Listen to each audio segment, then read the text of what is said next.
Hello and welcome back to Sports for Dummies. In today's episode, we are previewing round one. Carlton takes on Richmond. Purely just that game. It is Thursday. The teams are out. And Johnny, what a weird week for the AFL. I mean, Mason Cox has been caught up doing some weird sort of training drill pre-game. You got Clarko last week copped his 2-game suspension, which is absolutely ridiculous, and a $20,000 fine. He was caught up with some reporter in the media basically saying, shut up, mate. I just want to play football and see a win. How are you doing anyway? I'm very good. We've got very excited for Carlton and Richmond going to the game tomorrow, so we'll get stuck into that. Yeah, Speaking of that, I mean, you're going up to the G. I am going up to the G. It's going to be fantastic. That's going to be an expensive exercise, is it not? Cost of living at the moment? It is absolutely a joke. What's been happening with the AFL? It's almost like, just in general. Was it $20 for a pie and a beer? I'll actually give anyone out there who wants to know the math. So back in 2017, if you wanted to get some hot chips, it's $4.20.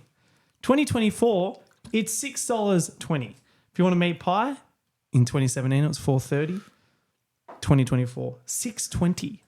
Mate, 4 and 20 meat pies making a bank at the moment. Anyway, then you go into soft drinks, 2017, $4.40. 2024, $6.20 for a 600ml Coke. Now, this is the most important one. Your $4.25 draft beer, the one you'd normally have with your meat pie, $8 back in 2017. It's gone up to $11.50. How are the fans? What are the fans going to do? Do you reckon they're actually going to turn up to the game? Do you reckon they're actually going to? They will, but I can definitely tell you. I mean, I'm going to go and enjoy the game. I'm a massive football lover, but the experience of football, of going to the game, has absolutely changed, and not for the better. For two reasons. It's a long track to actually get in there. You know, for some people, an hour in by train, an hour home. Add an hour onto that. So, you got 3 hours of travel. Then you actually go to the game. Everything's tickets, the beers, meat pies. The price of living has gone up with everything. So it's no surprise they've done that. Then it takes you, when you go to actually get a beer, it takes you miss a quarter, especially for these big games, Carlton, Richmond. You're probably going to miss a quarter just to get a beer. So you're traveling 3-4 hours. You're out of pocket massively. You're going to miss a quarter if you want to actually have a drink.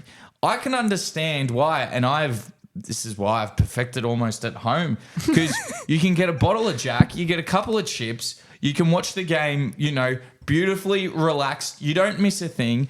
The experience of football is getting worse.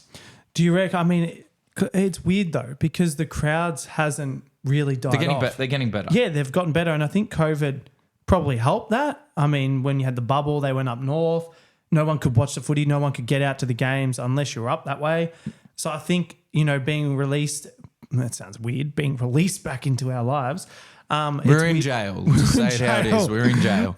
But to see, I also think, the teams that are playing at that top, Carlton, Collingwood, massive supporter fan bases. So you could only imagine, everyone wants to get in. I mean, Richmond, Carlton, what's the anticipation for that game? I'm sure it'd be up there with 80 plus. You'd think it's in the 80s. Yeah, absolutely. It's absolutely ridiculous. I think, what the AFL need to do something about that, get people there, but they're not struggling for numbers, but that's the hard thing. It's like this is the thing though. Like everything's gone up. Groceries, bag of chips, the cost of fuel. Why the football? They don't give a shit. They're not going to be any different. They're just going to keep it up. And as people keep going, that's not going to. No. Why would they lower their prices? 100%. It's more from an entertainment level. I'm not saying that that's right either. But the experience of going to the footy compared to watching it from home, I understand why people would rather watch it from home. No, that's true. Now there's some speculation in the media, especially from a Caroline Wilson, about the CEO for Richmond Tigers, Brandon Gale, flirting with the idea of going to the Tassie club, because they're going to be launching in 2028, but they're potentially next year. They reckon that he might be moving on. It's a big job. I mean, that's when they launch in 2028. There's got to be 3 or 4 years of actual work that needs to be done. That'd be a good get for him. Brendan Gale turned around a really poor Richmond side. I think Richmond, when we did the preview, their dynasty is done. It's seeing the performance on the field. They have got all these stars who have exited. I think he's done what he had to do. I don't think Richmond should be angry at him at all. It'd be a nice, exciting challenge for him. And then good opportunity for Richmond to actually start again. But Richmond are definitely done. I was watching, I can't remember what for, I think it was Talking Footy, and it just showed the mentality of where Richmond are at. So Adam Uze was addressing his players in a particular room, and it had all, I guess, photos of the premierships. These are recent premierships, and he's pretty much said, "Oh, take them down. It's setting a bad, expectation, for these young players." What a crock of shit! What? So he took down the premierships. He asked them, do they need to be in there because it sets a bad, not the premierships, like the flags. photos. Yeah, the photos. Sorry. Having standards is not a bad thing. But not only that, being able to see what you've achieved in the past is actually a great representation to dictate your future. Because at the end of the day, what's the worst thing that happens? You look at winning a premiership and you win another one. Well, I don't know. It just motivate you going in. To a side like we've had success. But it's a caliber. Yeah, that's what I'm saying. That it's a dynasty golden era sort of side. Does that more say the mentality of players now that they have to be such put in cotton wool? And I'm sorry, Adam Uze, like he was a good coach at Hawthorn, as a second coach, but they didn't win anything when, they should have done that at Melbourne, but they hadn't won one for 40 years. Maybe they would have done better if they actually had all those accolades from 50 years ago. I think that's a really poor standard. What are you going to have blank walls with just, what can be? Let's bring back let's highlight our wooden spoon. Let's highlight our terrible era for 30 years that Richmond have, not the 3 years of actual class that you've had. It's really weird, right? From a goal-setting standpoint, if you've never done it before, then you've got to believe it to see it. So any of the young players, it's not being able to see, but being able to see, what has been for them, the success that this side carries, and it's literally 4 or 5 years back. We're not even talking long ago that they were actually doing really well, which is just very, very odd from a coaching standpoint. He's obviously trying to. Take over the side himself, which is fine. He's trying to create his own identity, create a new team. But all it says to me, the Richmond dynasty is done, and I don't see them coming back anytime soon. Well, he wants a blank canvas by the sound of things. Clearly. So good on him. Fair enough. That brings me to, and it really ticked me off. Clarko, we touched on it last week, but Clarko got caught calling a St Kilda footballer who just knocked their captain out cold, absolutely cold. We played it. It was disgusting. The guy left the ground. It was just Jimmy Webster, horrible hip and shoulder. Got 6 weeks for it. Now, not Hardwick.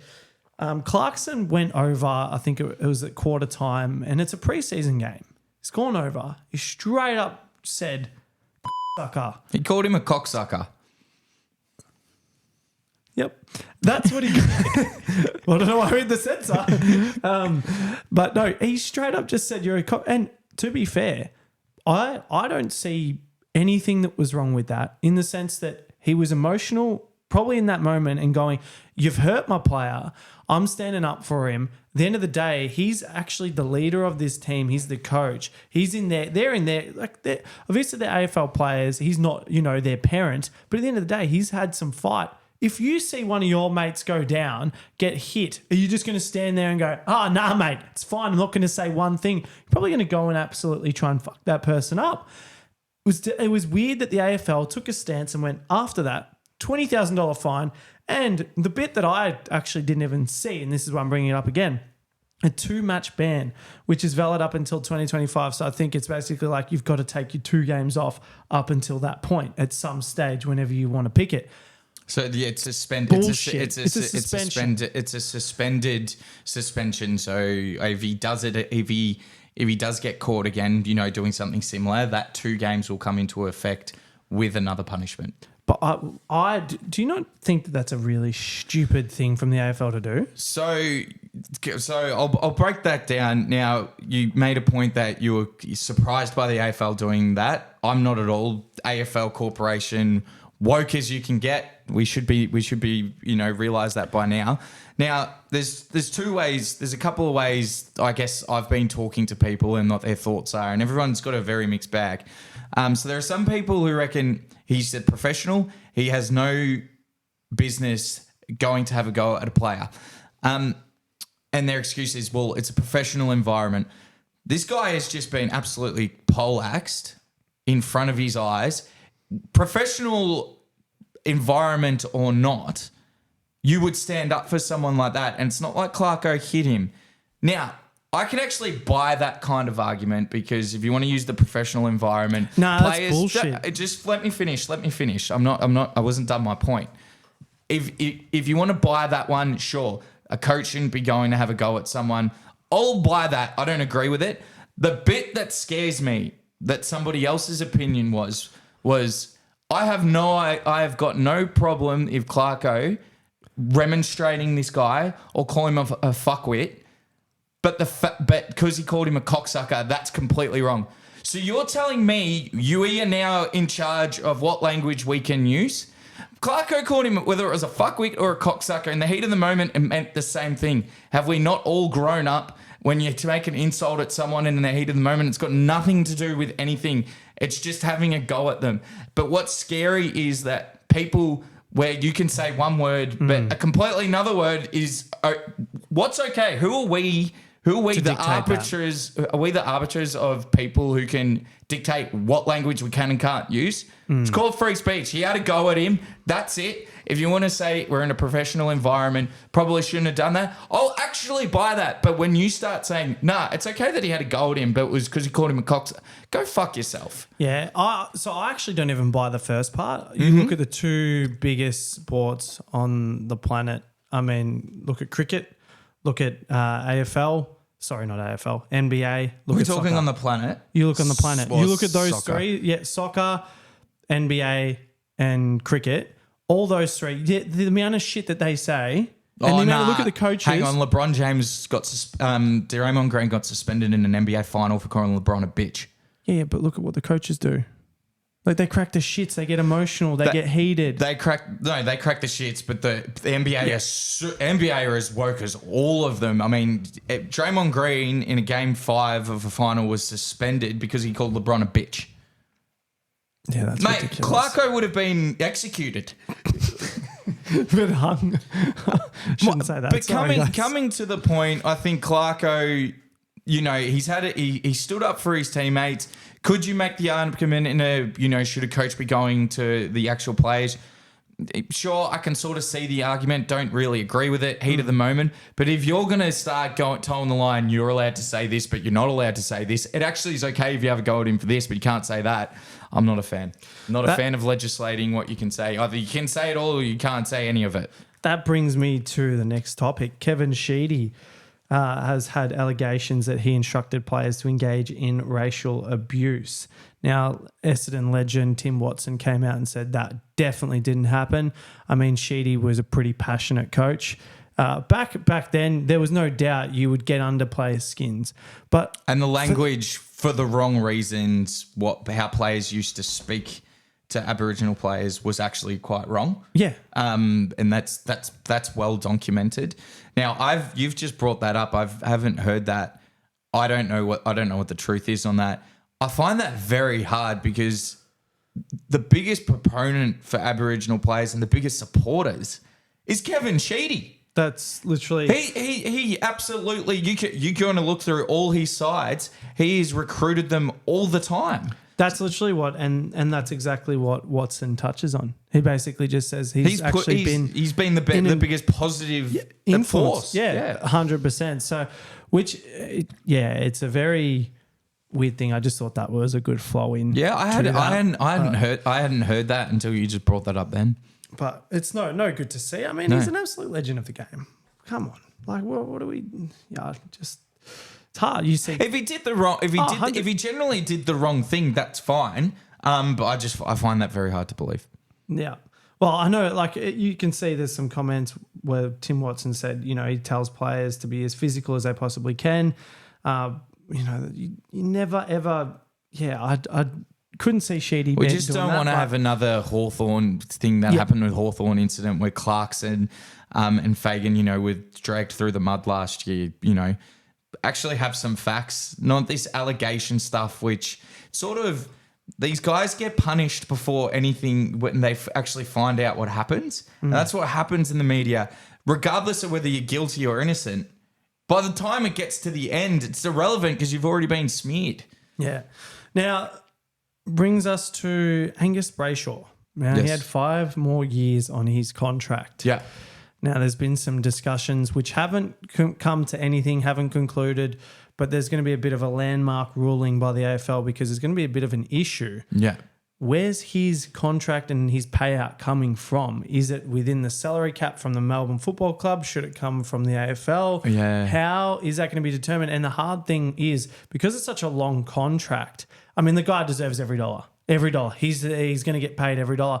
But that is actually that'll implicate a club if they have to pay it all. But then the AFL, if whatever they rule right now, will set the precedent Of course. for everyone, which is a really, really interesting if thing. the AFL pays for this one, it's going to be for the next one. Yep. But also Melbourne, it's pretty hard to be penalised for a guy who's not on the field. Mate, they're paying bloody Brody Grundy and he's off on his 100 team. Fuck. Melbourne are paying more players who aren't even playing for them. Yeah. That's a very, I guess, sophisticated question, which I actually don't have an answer for. Nah, because you made a good point saying whatever is decided, well, it's going to be the ruling. Is going to be precedent. Yep. And it's almost like Brayshaw should be paid, 100%. but Melbourne almost shouldn't be penalised for that either. How does that work? I actually don't know. I don't have an answer. I personally think you look at it from a fair point of view, right? The AFL is the overarching business, right? Yeah. The teams play within it and the players, assuming responsibility on the field. They're taking the risk at any given point in time. Can they be hurt? Now that he's had too many concussions and been ruled out, he wants to play with every ounce of his being, but unfortunately he can't. So the days of how contracts used to work, Josh, is you actually played you had to play a number of games, like you almost got paid per game. Yeah. But the days once sport becomes professional, and this is all sports, this is where the contracts got big. There is no, if a player gets injured, that is part of their contract. When they sign a $4 million for 3-year deal, that's whether they're on the park or not. The old days of it was you'd play a certain amount of games to get this, then you'd have bonuses for this.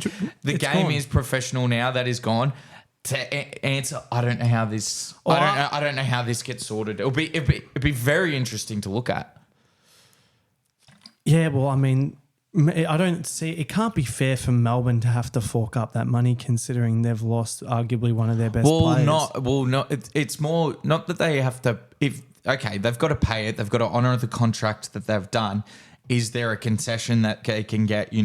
Does that money count in terms of the salary cap? Can we wipe that clean for after the first year? You know what I mean? Yeah. I'm sure the money's going to get paid regardless. It's going to get paid. It's just, and Melbourne will have to pay it. Yeah. It's whether, does that count towards their salary cap, going forward? And that brings us to the last topic for the week, which was quite a funny one. Mason Cox. Yep. Running through the GWS. Yep. Ruck sort of bit what crazy. They do, simulation and all that sort of stuff. Now, let's just hang on, just for copyright. Where's the video from? I don't know. Oh, is this the one that I sent you? Yes. Yeah. No. I'm not displaying. I thought you were showing the GWS. We're going to give you some context. When was this video done? How long ago, Dermy? This was before YouTube started. So before you play this needs an intro. This is the introduction. You want to play this? It's the perfect introduction. Okay. We can see what happens here, and then we can really be as soft as we've become and figure that out and talk about it. All right, guys, just bear with me. I'm going to put this on. I think you want to get probably halfway through. Yep. Give me a second. Here we go. Injecting that. There we go. Perfect. So you got Dermot Burton. So back in the 80s, Hawthorn, Essendon, massive rivalries. They played off in, I think it was 3 grand finals against each other.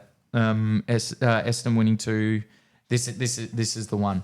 So Burton clearly very happy. Very Getting a lot of happy as shit given. always. This is great. So 3/4 time, He's pissed. he's annoyed. There's the huddle. And Demi runs straight through. And he just runs straight through, starts a brawl. Hip and shoulders. I love just seeing that. It's like he's just happy that he did it. It's just a goat move. Fantastic. Now, can I ask, was there any ramifications of that? I actually don't know. I don't know. I wasn't born. I think it was play on. He might have maybe got a fine. I don't know. I don't know what the ramifications were. I mean, you look at that though. And then what? I mean, we don't have what? I'm not going to play what Mason Cox because there might be a copyright here, guys. I'm not doing that again. So Mason Cox got in it was in the center of the ground, and GWS before the game started was sort of doing their practice match taps. Cox sees the ball, jumps in, makes contact with Big Mummy, and few choice words. And what's amazing is, whether you're right or wrong, this is blown up everywhere. There was it's not like there was a fine or anything given. It's Mason Cox. It was just the media attention that it's got. It's funny though. This would happen twice a year. But that's no one noticed. It's just we are so media driven, and anything that happens, the world just freaks out. It was really funny. Like, what did Kane Corn say? If you're going to talk a big game and act like a clown, we don't mind if you play. Like, we don't mind it if you play well. Well, he didn't have a kick in the first quarter. He did, but you know what? But Mason Cox has been synonymous with stuff like that. Let's stay on point. Did he think? Is it a big deal? He probably shouldn't have done it because you just don't, you don't make contact. There was no reason to do it. Has this happened before? Clearly in a much worse, more, I guess, what's the word? More intent. Clearly, way more intent. He came in and just started hip and shouldering everyone. Malice in it. I think he just saw the ball. I think Coxie's explained that he just wants to get a ruck tap in. One last before the game. I think he saw the ball and didn't think. I think we're overblowing this, and it's got way too much airtime. But this is what's going to happen. It's going to be a long year. It's going to be a long year. Well, I mean, clearly there wasn't too much that happened in the AFL for something like that to be a discussion of a hot topic. That leads us to the actual preview of the game. Oh yeah, let's talk about it. Let's do it. Carlton and Richmond tomorrow, 7:30 at the G. I'll do it. So hold your horses, mate. I'm just putting it up for the viewers. Have you got to the side? Look. Yes, and then you got the side. We'll put it up. All right, everyone. All right, perfect. So ins out. So I'll just read through the team. Corey Durden in, and Sam Doherty unfortunately gone for the season with an ACL. He'll be sorely missed. Backline for the Blues: Young, Kemp, Williams. Centre-half backline: Mitch Govan, Newman, Sard. Centreline: Patrick Phillips, Akers, Cottrell. Centre-half forward line: Curnow, Fantasia, Cunningham. Full forward line: Mackay, Hollands, Owies. And following DeConning, Chera and Hewitt. On the interchange, we've got Boyd, Durden, Kennedy, Fogarty and Carroll. And as emergencies, we've got Binns, Pitnet and Ashton Moir. Now, for Richmond, the ins: Dusty Martin, Tom Lynch, Dane Curvis, Mansell, out, Banks, Kozicki. That was quick. Naismith, Ryan. Yeah, there was a fair few. In the back line, you've got Grimes, Young, Gibcus, halfback, Short, Broad, Vlosten, centre, McIntosh, Taranto, Ross, half forward, Rioli, Baker, Bolton, full forward, Bolter, Martin, Lynch. Following Nane Curvis in the ruck, Hopper, Prestia. On the interchange, Rioli, Dow, Pickett, Mansell, Campbell, the emergencies, Brown, Naismith and Banks. So, Johnny, this is for you to take on, mate. How are the Blue Baggers going to go? So I think both sides. I mean, massive wins for Richmond. Like there's some serious talent that they've just brought back in there. Dustin Martin He's best finals player of all time. Tom Lynch, he loves playing the Blues, and Nankervis, their ruckman. Both sides started really poorly last week. Carlton were down by 8 goals. Richmond were down by 13 goals at one point. Both came back. Carlton obviously won.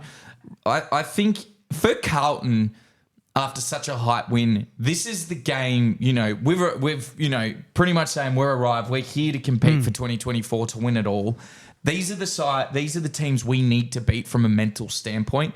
Richmond, trust me, Carlton and Richmond, it's always a good clash. There's going to be some feeling. This is the sides where the best teams, they do what they need to do to win. Because Richmond will be pretty appalled with what they showed up last week against Gold Coast. Their effort was horrible. Their skills were disgusting. They expect a lot of fight from them. I think Carlton are just going to be too strong. Our forward line, Mackay and Curnow, I think are going to be too much for Broad and Young. I guess with Lynch coming back into the side, that's going to... that'll help them actually get some goals. I mean, they brought Bolter in from the back line. He's now in the forward line as well. So I think that's going to be their dual sort of idea that they can have a... So that's our weakness. Fight off. Our weakness is our back line, undersized, but it really held up against Brisbane. And the battle's going to be in the midfield. Cripps, Chera, Hewitt. I think they're going to be, you got Taranto, Hoppo and Prestia. I think we're going to be too strong there. Our wingmans, we've got more class in Akers, Cottrell than Ross and McIntosh. Yeah. But Zach Williams and Sard, they're just going to be I think they're going to be too... I guess they're just going to be able to peel off too easy. Sard isn't going to... It'll be interesting to see, does Sard go to Bolton like Cameron did? Because Bolton plays sort of everywhere. Because Sard really shut Cameron down and it didn't completely shut him down. He still kicked 2, but he stopped his complete impact. Does he go to Bolton? Well, whoever he goes, I mean, they've got Martin, Bolton, Rioli. There's 3 pretty good, they're not massive forwards. I think it will either be Bolton or Rioli that Sard will match up against. Yeah. I mean, personally has to go to Bolton. Yeah. One would assume. But just from a matchup standpoint, because he can match up as a defensive forward that he's shown. He doesn't need to be that attacking. We've got enough. When Zach Williams, I thought, was absolutely sensational in his first game back. You could see I guess our side really, he's like a massive club man, and just he was a bit emotional after the game. I think how long was he out for? And then he played his first. He's out. Well, ironically, so he goes out last year, all of last year, and now this year it's Doc Williams in. So, but I think we should be too strong. We unearthed some being so injury prone. We've unearthed some players, Josh, which is really what Collingwood good. did. So David Cunningham's run. Fantasia did some really nice things. Boyd was sensational. Fogarty, 9 tackles. And then Carroll, will he play off the sub again? He came on for Doc. Was absolutely, he just had some class for a young man. I think Carlton by 4 or 5 goals. I think Carlton by 4 or 5 goals, just a professional, just get the job done. It's a mental challenge for us. Yeah, it's one of the games you guys should comfortably get up and win. Yep. I would be, you know what? All you guys need to come out and do is be just quick. Do what you did the end of that second quarter, start of the third. And you know how we talked about at the very start of this video, using old successes to learn from it and then repeat, like we're talking about with the Richmond team and how you get rid of that. That's what you need to do. They need a mimic, come out, hit the ground running, because you know what? If they both come out and play the way that they did, geez, we're going to be in for one of the worst halves of football ever. On that topic, on the having the premierships around, did Voss walk into the Carlton club rooms when he first took over and just saw wooden spoons? He's like, "Give me, be right back." Comes back, brings all these premiership bucket. You go into the Carlton rooms, it's just Michael Voss's premiership photos. Oh shit! No. How much do you reckon we'll win by? So I think you guys will get up 40 to 50 points. I think you guys have their mark. I mean, you guys.